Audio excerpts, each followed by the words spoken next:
विद्यासागर श्री रामकृष्ण भक्तों के साथ जीने से चढ़कर पहले कमरे में, जो उत्तर की तरफ था, गए। कमरे में उत्तरी हिस्से में विद्यासागर दक्षिणाभिमुख बैठे हैं। सामने एक चकोर लंबी चिकनी मेज है। इसी के पास एक बेंच है। मेज के आसपास कुछ कुर्सियां हैं। विद्यासागर दो एक मित्रों से बातचीत कर रहे थे। श्री रामकृष्ण के प्रवेश करते ही विद्यासागर ने खड़े होकर उनका स्वागत किया। श्री रामकृष्ण मेज के पूर्व की ओर खड़े हैं। बायां हाथ मेज पर है, पीछे वह बेंच है। विद्यासागर को पूर्व परिचित की भांति एकटक देखते हैं और भावावेश में हंसते हैं। विद्यासागर की उम्र 63 के लगभग होगी। श्री रामकृष्ण से वे 16-17 वर्ष बड़े होंगे। मोटी धोती पहने हुए हैं, पैरों में स्लीपर और बदन में एक आधी आस्तीन का फला लाइन का कुर्ता।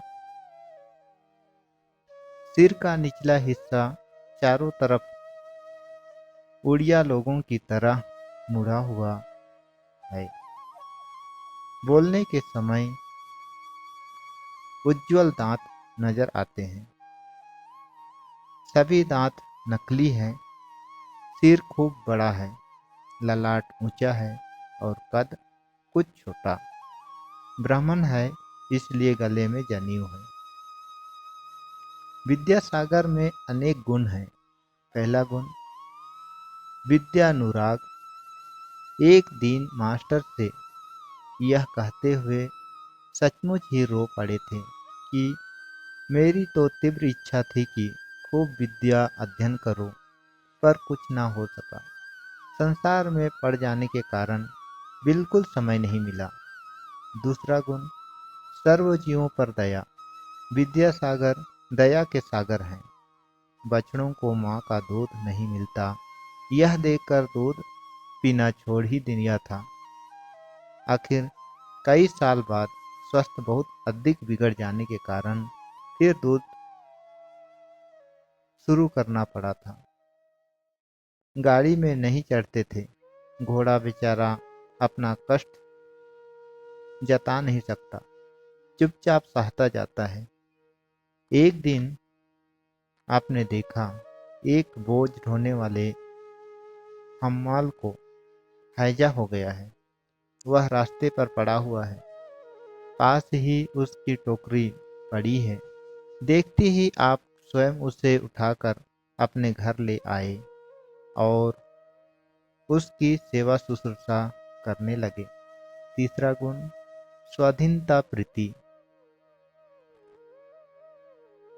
अधिकारियों के साथ एकमत न होने के कारण संस्कृत कॉलेज के प्रधान अध्यापक प्रिंसिपल का पद छोड़ दिया।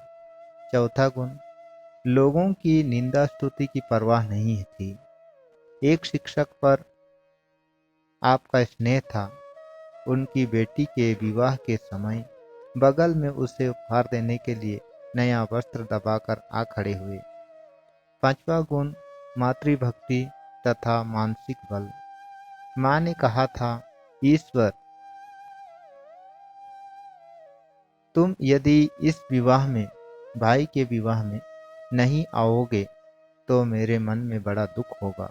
इसलिए कलकत्ते से पैदल ही निकल पड़े। राह में दामोदर नदी थी, नाव नहीं थी। तैरकर ही उस पर पार चले गए। विवाह की रात्रि को गीले कपड़ों में माँ के सामने जा पहुंचे। कहा, माँ, मैं आ गया।